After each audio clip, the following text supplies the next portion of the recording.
يهده الله فلا مضل له ومن يضلل فلا هادي له واشهد ان لا اله الا الله واشهد ان محمدا عبده ورسوله اما بعد فان الخير الحديث كتاب الله وخير الهدي هدي محمد صلى الله عليه وسلم وشر الامور محدثاتها وكل محدثه بدعه وكل بدعه ضلاله وكل ضلاله في النار.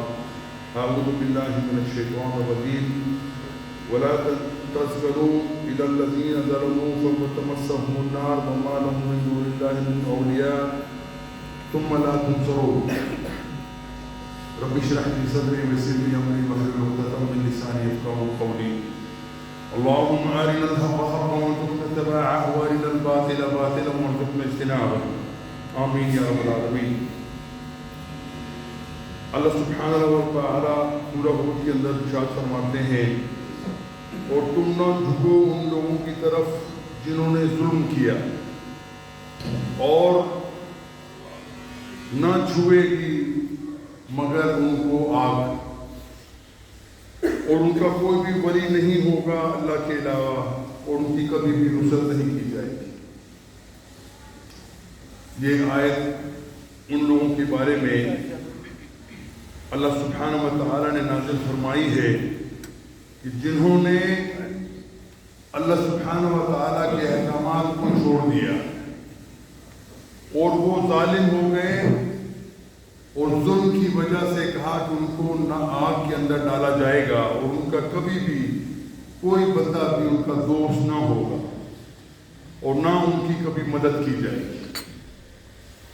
اس آیت کو سامنے رکھیے، اور اب دیکھتے ہیں کہ رسول اللہ صلی اللہ علیہ وسلم سے پہلے جتنے انبیاء جتنے رسول آئے، یہ بات یاد رکھنے کی ہے کہ آدم علیہ السلام سے لے کے آخری نبی خاتم النبیین محمد بن عبداللہ صلی اللہ علیہ وآلہ وسلم تک تمام لوگ، آدم سے لے کے محمد علیہ السلام تک اور قیامت تک، یہ تمام قوم امت مسلمہ ہیں۔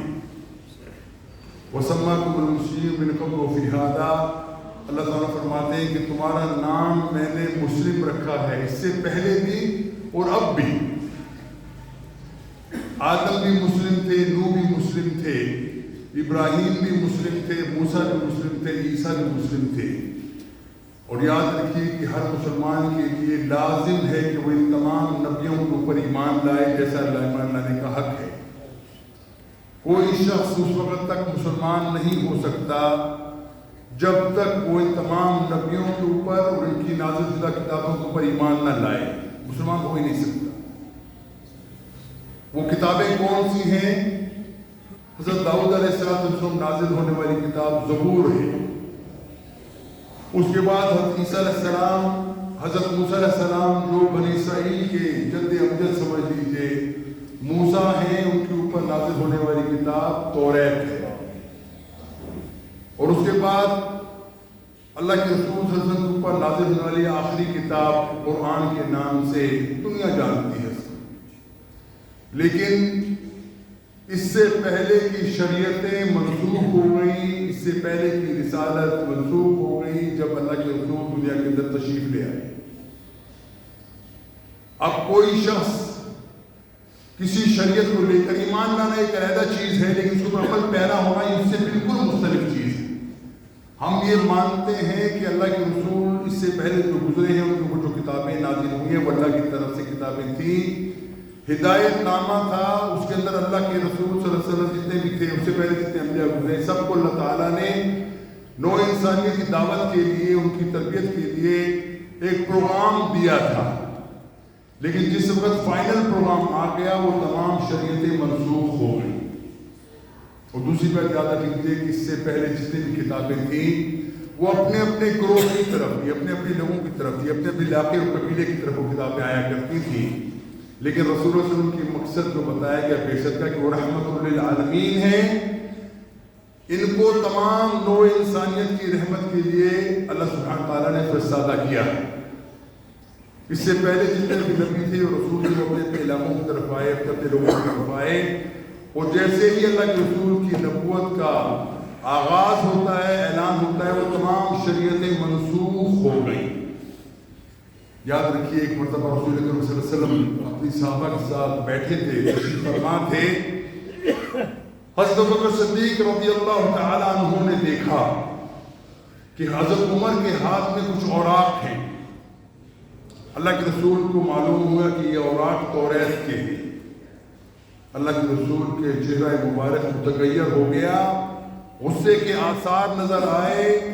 ابوبکر صدیق رضی اللہ عنہ نے عمر کے سینے پہ ہاتھ مارا اور کہنے لگے، عمر تیری ماں تجھے روئے، تیری ناک خاک آلود ہو. تو دیکھتا نہیں کہ اللہ کے رسول کے چہرہ بدل گیا، غصہ ان کو آ گیا، تو کیا پڑھ رہا ہے؟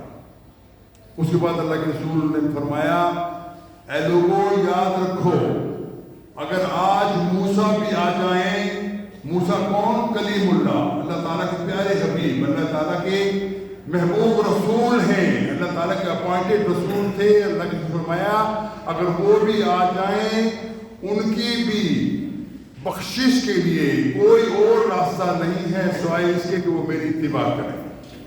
اسے اندازہ لگا لیجیے کہ رسول اکرم صلی اللہ علیہ وسلم کی عظمت کتنی ہے. کہتے ہیں کہ کوئی نبی کوئی رسول، مثال دی انہوں نے، وہ بھی اگر آ جائے تو اس کے لیے نجات کا کوئی راستہ نہیں ہوگا جب تک وہ میرے اوپر ایمان نہ لائے، میری شریعت کے اوپر عمل پیرا نہ ہو، اس کے لیے کوئی نجات کا راستہ نہیں. یہ سمجھ لیجیے اہمیت اپنی جگہ ہے. اور دوسری بات یہ ہے کہ ان کی جتنی کتابیں آئی ہیں ان تمام کتابوں کے اندر تحریف کر دی گئی، رد و بدل کر دیا گیا، چاہے وہ زبور ہو، چاہے توریت ہو، چاہے انجیل ہو. بلکہ انجیل کے بارے میں تو یہ چیزیں معروف ہیں کہ اس کی اس وقت 350 سے زیادہ ٹیکسٹ موجود ہیں، اور ہر کچھ عرصے بعد ان کی کمیٹی عیسائیوں کی بیٹھتی ہے، وہ کہتی ہے کہ ہمارے مزاج کے مطابق، ہمارے ماحول کے مطابق انجیل کی فلاں آیت مناسب نہیں ہے، تبدیل کر دو. تبدیل کرتے چلے گئے، اور آج دنیا کے اندر ان کتابوں کے اندر چاہے وہ زبور ہو، چاہے وہ توریت ہو، اپنی اصلی حالت کے اندر ایک کتاب بھی موجود نہیں ہے. لوگوں نے اپنی مرضی کے مطابق تحریف کی ہے. لیکن قرآن کے بارے میں اللہ کے رسول صلی اللہ علیہ وسلم نے بھی فرمایا، اور قرآن خود ارشاد فرماتا ہے، اللہ تعالیٰ ارشاد فرماتا ہے، اِنَّا نَحْنُ نَزَّلْنَا الذِّكْرَ وَإِنَّا لَهُ لَحَافِظُونَ. اس قرآن کو نازل کرنے والے ہم ہیں، اور اس کی حفاظت کے بھی ہمارے ذمہ ہے کہ ہم قرآن کی حفاظت کریں. یعنی یہ کتاب وہ ہے جو قیامت تک کے لیے محفوظ کر دی گئی، قیامت تک کے لیے کوئی شخص کے اندر رد و بدل نہیں کر سکتا. اور یہ بھی باتیں قرآن کے اندر کئی دفعہ چیلنج طور پہ کہی ہیں. لوگ کہتے ہیں کہ محمد علیہ السلام، جو وقت منافقین تھے، وہ کہتے تھے کہ کوئی ایسا بندہ محمد کے قریب رہتا ہے جو پڑھا لکھا بندہ ہے، بڑا اچھا ہو سکتا ہے، وہ اہل کتاب کا کوئی بندہ ہو، کوئی عالم ہو، وہ اللہ کے رسول کو نئی نئی باتیں بتاتا ہے، پرانی کتابوں کے حوالے دیتا ہے، حکایات اسرائیل کا حوالہ دیتا ہے، اللہ کے رسول کو بیان کر دیتے. محمد بیان کرتے ہیں، رسول تو نہیں مانتے تھے، وہ محمد بیان کر دیتے اور تم سمجھتے ہو کہ یہ تمیزیں وہی ہیں، حالانکہ ایسا معاملہ ہے نہیں. وہ یہ کہتے ہیں. پھر قرآن کہتا ہے اگر تم واقعی اپنے دعوے کے اندر سچے ہو، اس قرآن جیسی ایک صورت لے آؤ، ایک صورت نہیں لا سکتے، ایک آیت لے کے آ جاؤ، اگر تم اپنے دعوے کے اندر سچے ہو. اور وہ زمانہ عربی دانی کا بڑا عظیم زمانہ تھا، لوگوں کے اندر شاعری کا ذوق تھا، عربی کے اندر لوگ جہالت کی باتوں کے اندر بھی بڑے آگے نکلے ہوئے تھے، ایک ایک حکمت کی بات عربی جو ہے وہ بیان کیا کرتے تھے. اور لیکن اللہ کے رسول کی چیلنج کو آج تک سے قبول نہیں کیا. قرآن نے چیلنج کیا تھا، ہاتھوں برہانکم ان کنتم صادقین، تم دلیل لے کر آؤ کہ اگر تم واقعی دنیا کے اندر سچے ہو. کوئی شخص نہیں ثابت کر سکا. اور یہ آیت، ان کی آیات اتنی عظیم تھی. اب ہمارے ساتھ مصیبت یہ ہے کہ ہماری روٹی کا لقمہ جو ہے وہ لٹک رہا ہے انگریزی کے پیچھے. انگریزی پڑھیں گے تو دنیا کی طرف ہم نے اسٹیٹس اپنا بحال ہوگا، عربی کو ہم نے پیچھے چھوڑ دیا. وہ یہ عربی اتنی عظیم زبان تھی اور اب بھی ہے، اتنی سائنٹیفک زبان، آج تک ہم نے نہ سنا نہ دیکھا. اس کی دلائل بھی موجود ہے پیش آشا. تمام دنیا کے بڑے بڑے اورینٹلسٹ ہیں جن کو مستشرق کہتے ہیں، وہ بھی کہتے ہیں کہ اس زبان جیسی فصاحت دنیا کے اندر کسی زبان کے اندر نہیں. اور یہ وہ زبان ہے جو آج سے 1500 سال پہلے اور اس سے بھی پہلے کی عربی کی زبان ہے، اور قدیم ترین زبان ہے یہ. اس کے اندر اب بھی وہی ٹیکسٹ موجود ہے، اس میں کوئی تغیر قبول نہیں ہے. لیکن بندے کے سوال پیدا ہوتا ہے، کبھی آپ جائیں، جو لوگ عرب ممالک کے اندر جاتے ہیں رہتے ہیں، وہ دیکھتے ہیں کہ مختلف لوگ مختلف لہجوں کے اندر بات کرتے ہیں. وہ لہجے ہیں، سلینگ جس کو کہا جاتا ہے. یعنی مصر میں چلے جائیے، وہ کہتے ہیں ہم عرب ہیں، لیکن ان کی عربی مختلف ہے. اس کے بعد آپ شام کے ایریے میں چلے جائیے، لبنان چلے جائیے، اس کے بعد فلسطین چلے جائیے، وہ بھی عربی بولتے ہیں، عربی مختلف ہے، کویت کی اور سعودیہ کی عربی اس سے بھی مختلف ہے۔ اگر آپ اور نیچے آ جائیں، یمن کی طرف جائیں، وہاں بھی لوگ تمام عربی بولتے ہیں، لیکن کی زبان ان سے بھی مختلف ہے، اور سب سے مختلف زبان جو ہے عربی کہلانے والی وہ افریقہ میں تیونس ہے، الجزائر ہے، لیبیا ہے، تیونس ہے، یہ تمام لوگوں سے لوگ عربی بولتے ہیں، لیکن ان کی زبانیں بھی مختلف ہیں۔ لیکن یہ بات اس چیز کی دلیل نہیں کہ عربی جو ہے وہ تبدیل ہو گئی۔ عربی کا جو اصل ٹیکسٹ تھا، جو اصل خزانہ تھا، وہ قرآن دنیا کے اندر معروف ہے، اور تمام لوگ سمجھتے ہیں کہ عربی کا اصل ٹیکسٹ جو ہے، اصل عربی جو ہے وہ قرآن کی عربی ہے، جس کو فصیح عربی بولتے ہیں، اس کے اندر کوئی تغیر تو آج تک نہیں آئی۔ اس کے بارے میں کچھ لوگوں نے تحقیق بھی کی ہے، تو پتہ چلا ہے کہ اللہ سبحانہ و تعالیٰ نے اس قرآن کو نازل کیا، اور یہ قیامت تک کے لیے چیلنج ہے تمام انسانیت کے لیے کہ جیسی کوئی آج بنا کے لا نہیں سکتا۔ اور اس کے اندر اللہ تعالیٰ نے ایسا توازن رکھا ہے قرآن کے اندر، کوئی شخص اگر ایک لفظ تبدیل کرنا چاہے، جو جس کے ماہر ہیں وہ جانتے ہیں کہ کوئی اگر ایک تبدیل ہم تو کمپیوٹر کا معاملہ آگے بڑا آسان معاملہ ہے، بندہ چیک کر سکتا ہے کہ قرآن کے اندر کون سے الفاظ کتنے آئے ہیں، الف کتنا ہے، با کتنا ہے، سا کتنا ہے، تمام کتنی چیزیں معروف ہیں، بندہ تحقیق کر سکتا ہے۔ لوگ حیران ہوئے یہ دیکھنے کے بعد کہ اس قرآن کے اندر کوئی شخص اگر ایک لفظ کو تبدیل کر دے، اور توازن جو ہے وہ قرآن کو وہ بگڑ جاتا ہے۔ اس کا مطلب کیا ہوا کہ اللہ تعالیٰ نے جو اس کا اپنے ذمہ لیا ہے کہ میں اس کا محافظ ہوں، ہمیشہ اس کی محافظت رہوں گا، وہ کوئی دنیا کا شخص اس کو تبدیل کرنے کی جرت نہیں کر سکتا۔ یہ بات یاد رکھیے۔ اب بات آتی ہے باقی جو آج کا جو ہمارا مسئلہ ہے اس کو ہم دیکھتے ہیں کہ دنیا کے اندر یہ 3 مذاہب ہیں جو کہ آسمانی مذاہب کہلاتے ہیں۔ میں نے آپ کے سامنے پہلے عرض کر دیا، وہ دونوں مذاہب اس سے پہلے جو تھے اصل میں وہ ایک ہی مذہب ہے، جو بنی اسرائیل ہے وہ ایک ہی مذہب ہے، یہودیت ہے، یہودیت کا تتمہ جو وہ عیسائیت ہے۔ اور حضرت عیسیٰ علیہ السلام بھی کہتے ہیں میں بھی بنی اسرائیل کی بھیڑوں کو اکٹھا کرنے کے لیے آیا ہوں، میں کوئی نیا دین لے کے نہیں آیا، نئی شریعت لے کے نہیں آیا، بلکہ وہی شریعت ہے جو اس سے پہلے موسیٰ کے اوپر آئی تھی۔ میں لوگوں کو شریعت کے دوبارہ اکٹھا کرنے کے لیے آیا ہوں تاکہ لوگ جان لیں کہ اصل حقیقت کیا ہے۔ تو یہ وہ ایک ہی شریعت ہے، اصل میں توریت کے اندر ہے، یہ انجیل کے اندر ہے، زبور کے اندر ہے، تمام کچھ بنی اسرائیل کے لوگ ہیں، وہی ایک ہی شریعت ہے۔ لیکن اللہ کے رسول کے آنے کے بعد یہ تمام شریعتیں منسوخ ہو گئی ہیں، ان کا کس وقت کوئی دنیا کے اندر ویلیو کی موجود نہیں ہے۔ لوگ ان کے ماننے والے بے شک مانتے چلے جائیں، لیکن کبھی بھی اس کو ہم اسلام کے مقابلے میں اس کو ہم نے نہیں رکھ سکتے۔ اور دوسری بات ہے کہ یہ بات جان لی جائے کہ ہم ان کو برابر سمجھ لیں، تو اس کا مطلب ہے کہ رسول اکرم صلی اللہ علیہ وسلم کی جو مقصد بعثت تھا وہ فوت ہو جاتا ہے۔ اگر وہ ہدایات ہم ایسے ان کے سامنے لے لیں جو کہ تحریف شدہ ہدایات ہیں، تو تمام معاملہ تلپٹ ہو کے رہتا ہے۔ لیکن ایک بہت بڑا فلسفہ جو آپ سمجھ لیجیے، دنیا کے اندر ایک لوگ تھے جن کو یہود کہلایا جاتا ہے، یہود کہلاتا ہے دنیا کے اندر، یہ دنیا کے خبیث ترین لوگ ہیں، یہ وہ لوگ ہیں جنہوں نے نبیوں کو بھی قتل کیا، آروں سے 2 نبیوں کو چیرے کر دیا۔ ان کو موسیٰ چھوڑ کے گئے کہ دیکھو تم نے فلاں کام بالکل نہیں کرنا، میں تمہیں چھوڑ کے جا رہا ہوں، میرا بھائی ہارون تمہارے ساتھ ہے، لیکن تم یاد رکھو تم نے فلاں کام نہیں کرنے۔ لیکن موسیٰ علیہ السلام کچھ عرصے کے لیے گئے، واپس آئے کہ انہوں نے نئے سے نئے کچھ چیزیں ایجاد کر دی، کچھ چند عرصے کے اندر بچڑے کی پوجا کر دی، مورتی کہا تھا اس کو کرنا، اس کو قتل کر دیا۔ یہ تمام چیزیں اس وقت سے ہوئی ہیں، اور انہوں نے ہمیشہ نبیوں کو قتل کیا۔ اور اس کی تازہ ترین مثال جو ہمارے سامنے آتی ہے وہ عیسیٰ علیہ السلام کے بارے میں ہے۔ یہ لوگ یہودی سمجھتے یہ تھے کہ قیامت سے پہلے اس دنیا کے اندر وہ کرائسٹ آئے گا، جو انگریزی میں کرائسٹ کہتے ہیں، ہم اردو کے اندر اس کو عیسیٰ کہتے ہیں، وہ آئے گا، وہ آ کے پوری دنیا کے اندر یہودیت کو پرچار کرے گا، یہودیت کو آگے لے کے جائے گا، یہودیت اور جتنی توریت کے احکامات ہیں وہ دنیا کے اندر نافذ و غالب کرے گا، اور دنیا کے اندر رہنے کا حق صرف یہودیوں پہ، اور کسی کو حق حاصل نہیں۔ باقی تمام لوگ بھیڑ بکریوں سے زیادہ ان کی ویلیو نہیں، تو بھی کھل کے کہتے ہیں، ان سے ڈرتے بھی نہیں ہے معاملہ، کھل کے کہتے ہیں کہ دنیا کے اندر رہنے کا حق صرف ہمیں ہے، کیونکہ ہم اللہ تعالیٰ کے چہیتے ہیں، ہم پسندیدہ لوگ ہیں اللہ تعالیٰ کے۔ پھر قرآن کے اوپر ایک پھپتی بھی کستا ہے کہ یاد رکھو اگر تم یہ دعویٰ کرتے ہو کہ تم اللہ تعالیٰ کے چہیتے ہو، تم لاڈلے ہو اللہ تعالیٰ کے، اللہ تعالیٰ مڑ مڑ کے تمہارے عذاب کے کوڑے کیوں برساتا ہے؟ ٹائٹس مومن دیکھے لاکھوں، میں نے پہلے بھی رچ کر چکا ہے، سامنے ٹائٹس مومن لاکھوں یہودیوں کو قتل کر دیا، بخت نصر نے لاکھوں یہودیوں کو قتل کر دیا، اور ہٹلر نے قریب کے زمانے کے اندر لاکھوں یہودیوں کو پھر قتل کر دیا۔ اس کا مطلب یہ کہ کوئی بھی دنیا کے اندر چہیتا اللہ تعالیٰ کا نہیں ہوتا۔ وہ اللہ تعالیٰ کا چہیتا کون ہوگا؟ جس کے بارے میں سورہ حجرات کے اندر اللہ سبحانہ تعالیٰ فرماتے ہیں یا ایھا الناس انا خلقناکم من ذکر و انثی، اے لوگوں تمہیں ہم نے پیدا کیا ایک مرد اور ایک عورت سے، اور تمہارا وہ قبائل ہم نے قبائل بنا دیے۔ اس کا کیا مطلب کیا بنایا؟ ان اکرمکم، یہ ہے اصل میں بات جو قرآن بیان کرنا چاہتا ہے۔ کوئی اللہ کا چہیتا نہیں، ہاں چہیتا کون ہے، پسندہ کون ہے، عزت والا کون ہے؟ ان اکرمکم عند اللہ اتقاکم، جو اللہ تعالیٰ کا زیادہ فرما بردار ہے، جو اللہ تعالیٰ کے احکامات کو ماننے والا ہے، وہی ہے اکرام والا ہے، وہی ہے عزت والا۔ اور اس کے لیے ظاہر سی بات ہے کہ ہمارے پاس اور کوئی راستہ نہیں ہے کہ ہم رسول اکرم صلی اللہ علیہ وسلم کی زندگی کو سامنے رکھیں، ان کی نازل کی کتاب کے اوپر، زندگی کے اوپر ہم اس کے اوپر توجہ دے کے کھڑے ہو جائیں، اس کے اوپر قائم ہو جائیں، اس کے اوپر عمل کرنا شروع کر دیں، اور جو اس پہ عمل کرے گا وہی اللہ کا تعالیٰ کا پسندیدہ اور اکرام والا بندہ ہوگا۔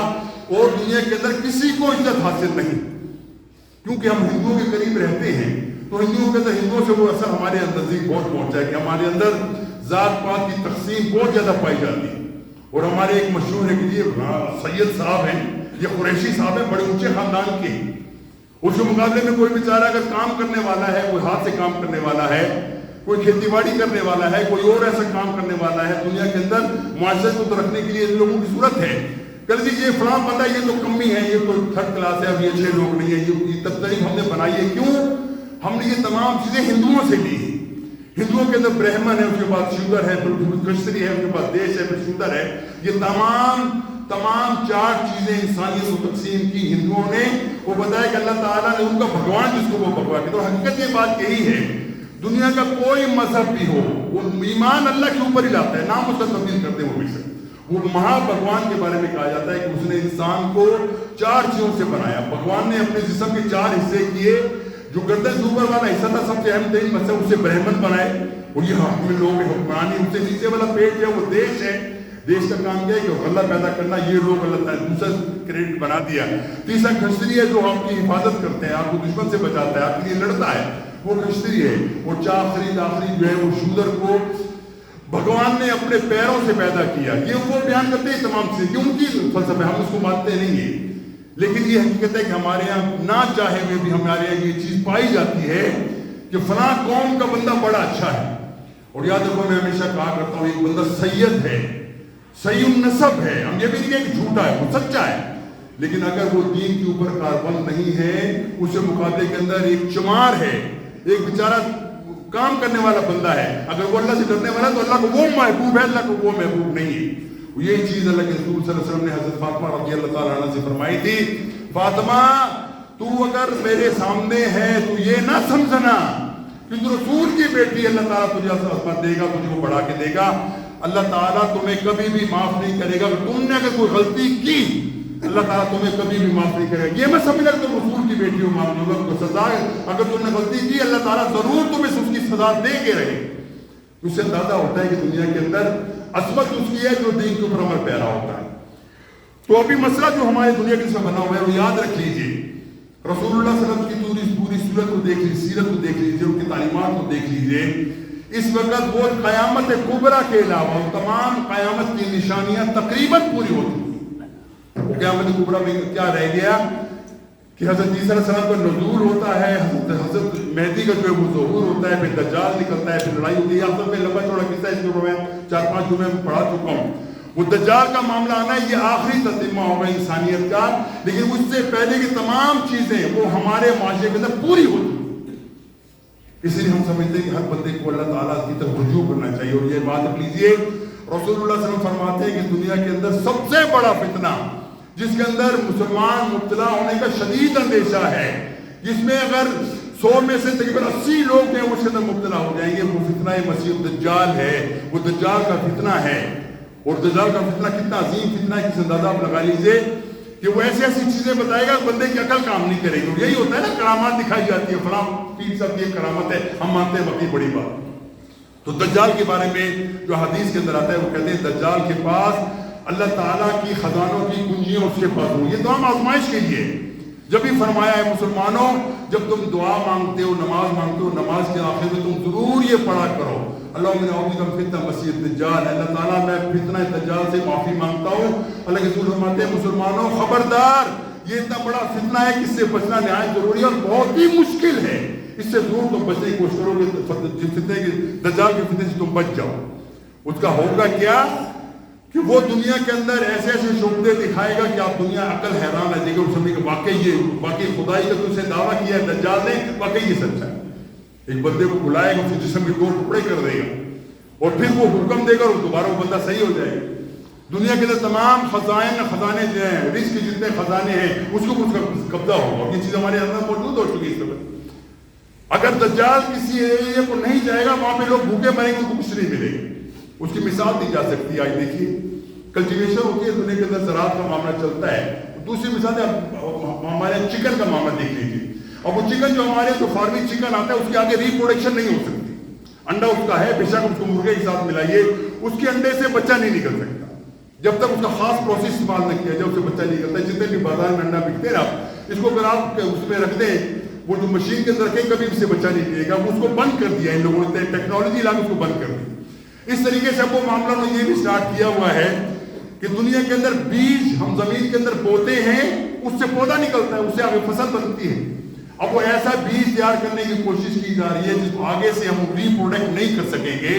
بیج کو آپ زمین کے اندر بوئیں گے, اس کا پودا نہیں نکل سکے گا. گندم آپ کے پاس گندم بڑی اچھی نظر آ رہی ہے, آپ کو بڑی سالے اور رکھتے ہیں, طاقتور گندم کا دانہ ہے آپ کے پاس, اس کا بوئیں گے, اس سے آپ کو وہ نہیں نکل سکے گا, اس کا پودا نہیں نکلے گا, اس سے آپ ریپروڈکٹ نہیں کر سکتے. تو یہ تمام چیزیں دجال کی نشانیوں میں سے ایک نشانی ہے کہ دجال کیا کرے گا, اور جس طرف جائے گا اپنی شعبہ بازی سے لوگوں اپنے متوجہ کر کے اپنا گرو بنا لے گا اور کہے گا کہ میں واقعی تمہارا خدا ہوں. یہ تمام چیزیں دجال کے ساتھ ہیں. اب دیکھیے کہ اس وقت ایک فلسفہ پیش کیا گیا, اس کے اندر بازت کے ساتھ ہمارے مسلمان ملک بھی اس مغالطے کے اندر آئے ہوئے ہیں.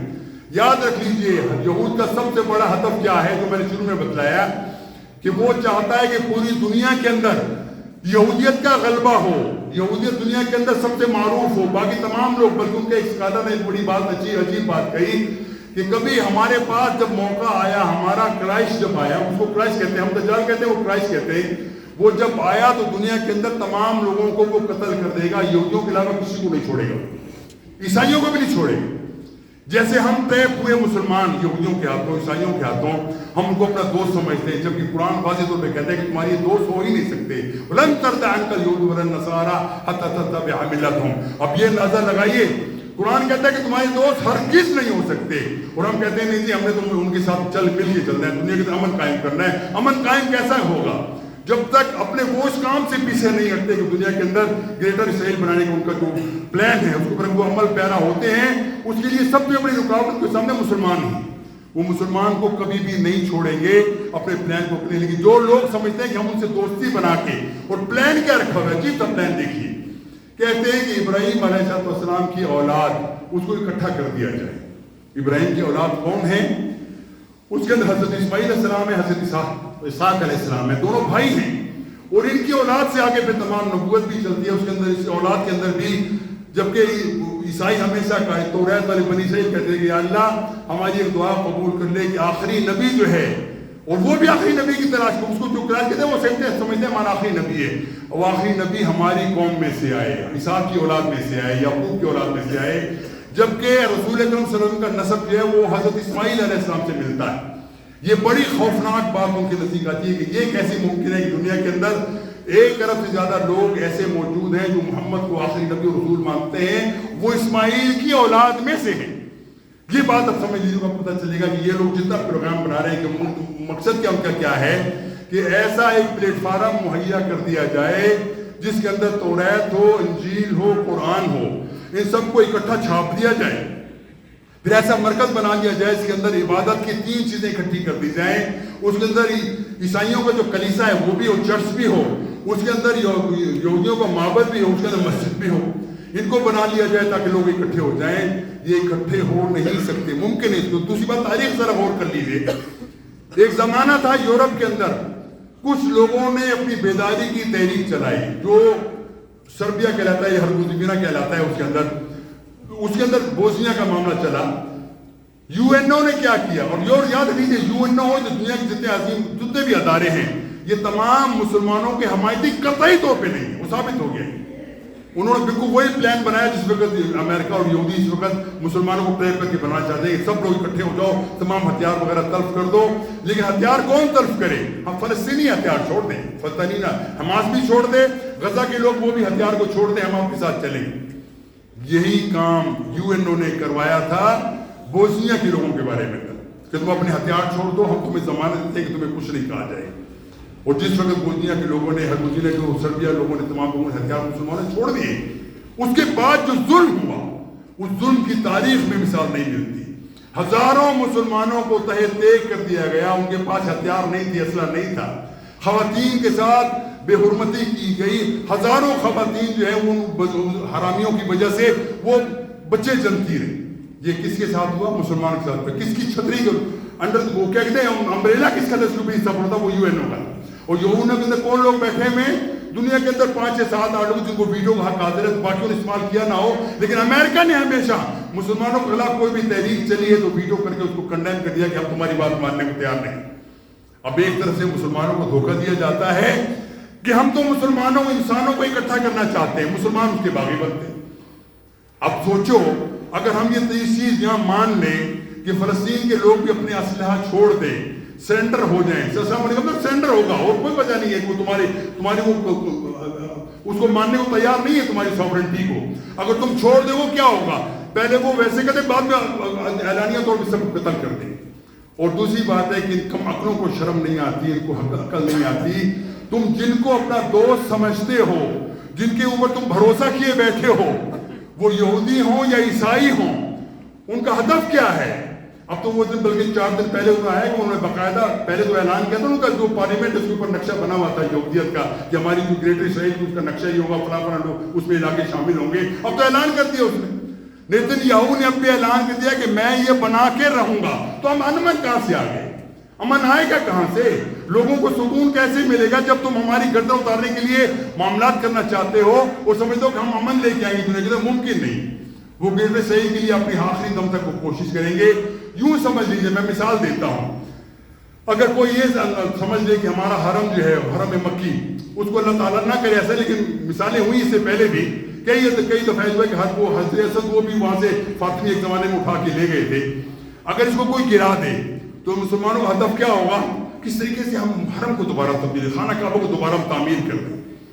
تو یہودیوں کا خانہ کعبہ جو ہیکل سلیمانی جو کہلاتا ہے عرصہ دراز سے منہدم ہے، اور وہ یہ کہتے ہیں کہ اسی جگہ میں مسجد اقصیٰ بنا رکھی ہے، اور اس کے لیے وہ لوگوں کی کوشش یہ ہے کہ مسجد اقصیٰ کو شہید کر کے اس کی جگہ ہیکل سلیمانی کی تعمیر کریں. یوں کا ہدف ہے سر. اور تمہیں کسی کا دھوکہ دیتے ہیں لوگ، ہم تمہارے سے تعاون کریں گے، تمہارے سے محبت کریں گے. ممکن نہیں یہ چیز، وہ یقیناً کر کے رہیں گے انسانیت کا.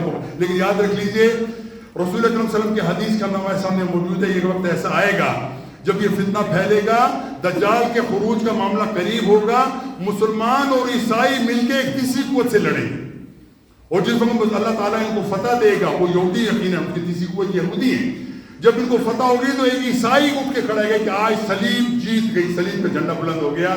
اس کے اوپر مسلمانوں کو دوبارہ کے ساتھ اختلاف پیدا ہوگا اور دوبارہ یہ لڑائی کا معاملہ شروع ہوگا. پھر اللہ کے رسول نے فرمایا کہ یہاں پہ خراسان کی طرف سے کالی پگڑیوں والے لوگ نکلیں گے. ان کی نصرت کس کو کریں گے؟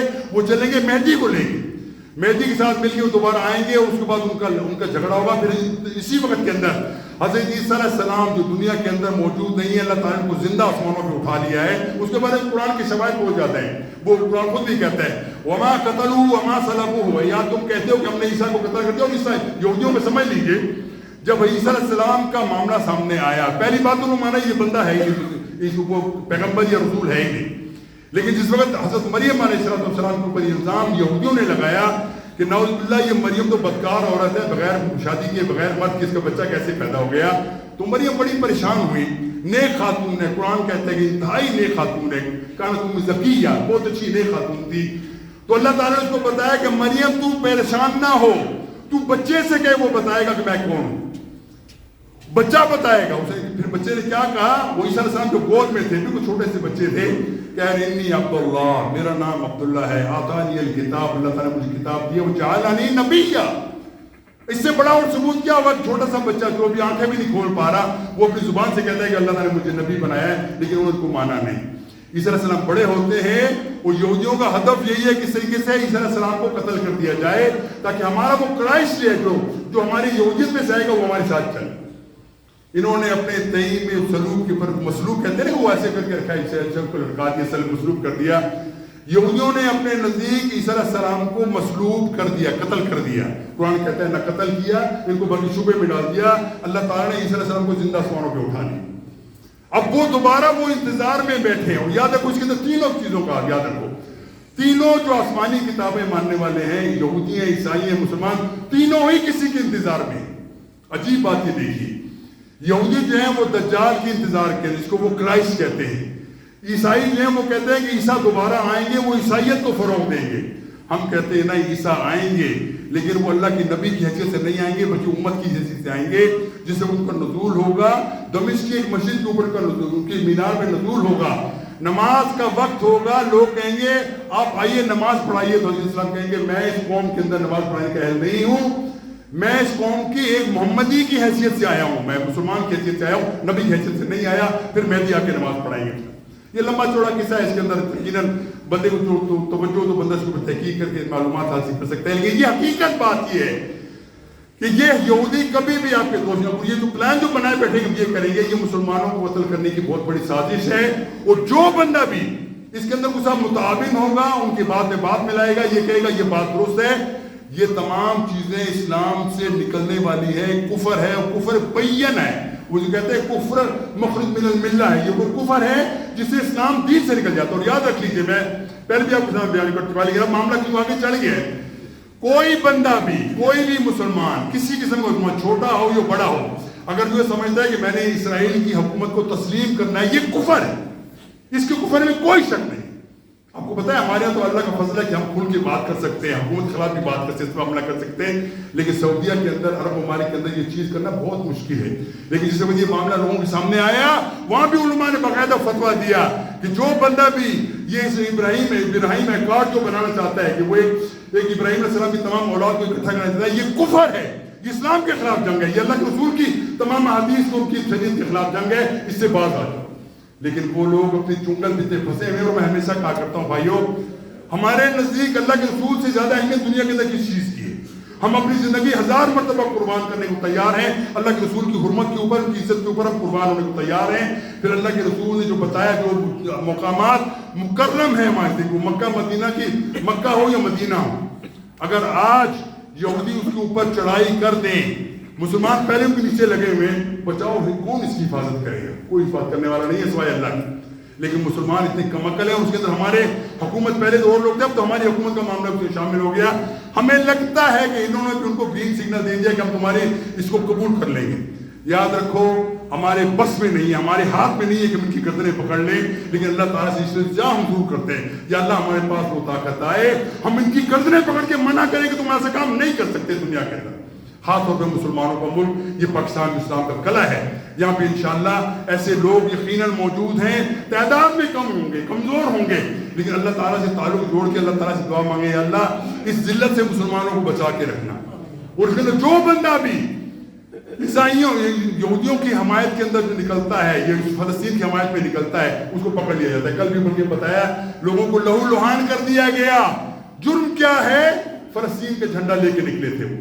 میں کل بھی ان کے وہ مشتاق صاحب ہیں، ان کو میں مل کے، میرے پرانے ساتھی دوست ہیں ہمارے، ہم جو ٹرانسجنڈر جو ہم نے کیس کیا تھا وہ ہمارے ساتھی بھی تھے، ہمارے ساتھ پیٹیشنر تھے، وہ ہم نے وہ کیا، میں مل کے آیا، میں حیران ہوں شخص کی اس کی ہمت کے اوپر۔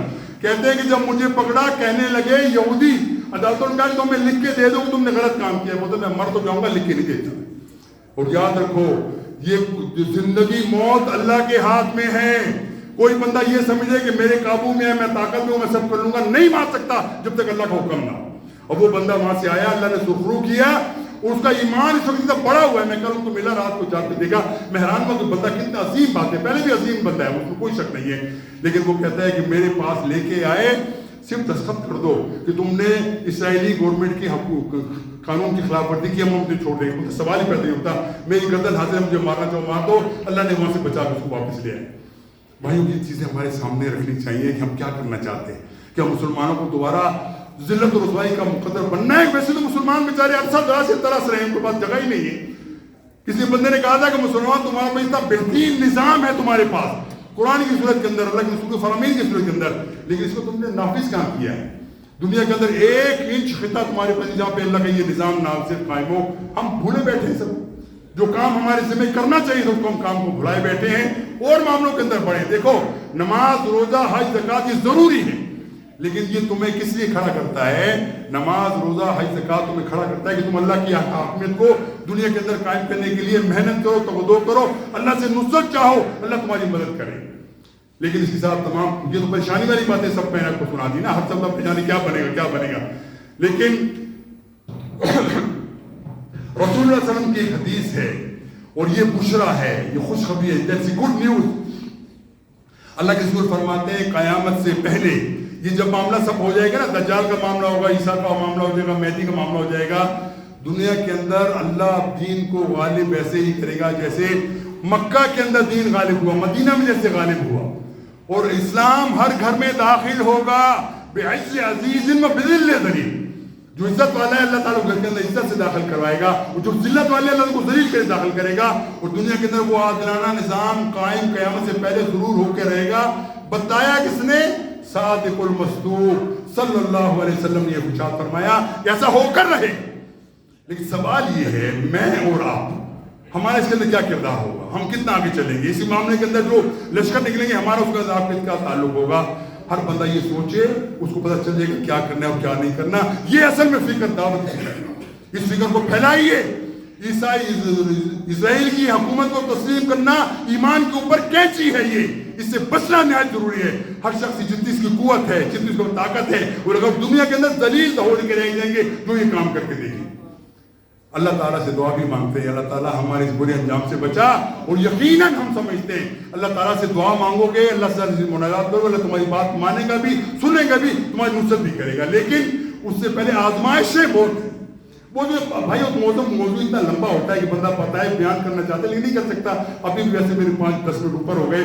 میں چاہ رہا تھا کہ تمام باتیں ہم سامنے رکھی جائیں کہ کیا کیا چیزیں ہمارے سامنے ہونے والی ہیں جو کہ اللہ کے رسول نے ہمارے سامنے بیان کرنی. آخری بات کر ختم کرتا ہوں.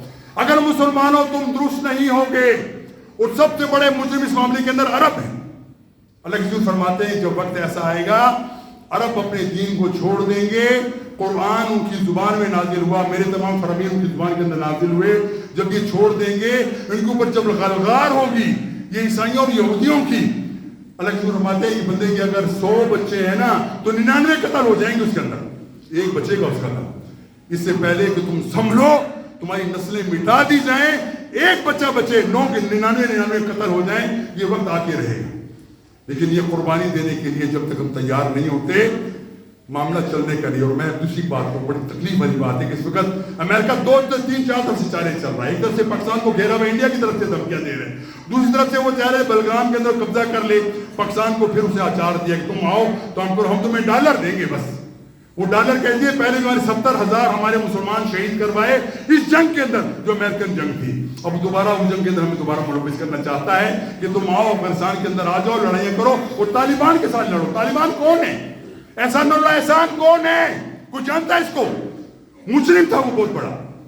پشاور کے جو ہوا تھا نا اسکول کے اندر معاملہ وہ پلان کرنے والا تھا، لیکن کس نے چھوڑا؟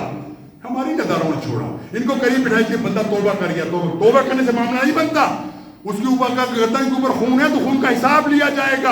انہوں نے چھوڑ دیا سب معاملہ. اور طالبان جو ہیں وہ آسمان سے نہیں اترے نہ وہ زمین سے نکلے، تم نے بنائے یہ لوگ اپنے مقاصد حاصل کرنے کے لیے. اب اگر تمہارے مخالف ہو گئے ہم سمجھتے ہیں انتہائی بدترین لوگ ہیں دنیا کے اندر یہ طالبان جو مسلمانوں کو قتل کرنے کا مدعا. کو یاد رکھو اللہ کے رسول فرماتے ہیں من قتل مؤمنا متعمدا، جس شخص نے کسی مومن کو قتل کیا جان بوجھ کے ہمیشہ ہمیشہ کے لیے جہنم میں رہے.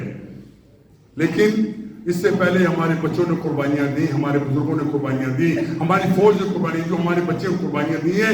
یہ قربانی کے لیے دوبارہ تیار کیا جا رہا ہے کہ پیسے کوئی اور لے جائے گا، جیب کسی اور کا بھرے گا. ہاں قربانی تم دو، فوجی ہے قربانی دے، میجر ہے، کرنل ہے، بریگیڈیئر تک لوگ قربانی دیتے جائیں. ہم نے تو خالی پیسہ وصول کرنا ہے. بھائیوں کو تمام معاملہ دعا مانگو اللہ تعالیٰ سے اللہ تبارے ہم اس برے انجام سے بچائے. طالبان کے ساتھ جو معاملہ ہے اس کو تم طے کر سکتے ہو، طے کرنے کا تمہارے پاس جرت ہے تو کر سکتے ہو. تو معاملہ اسے سیٹل کر لو.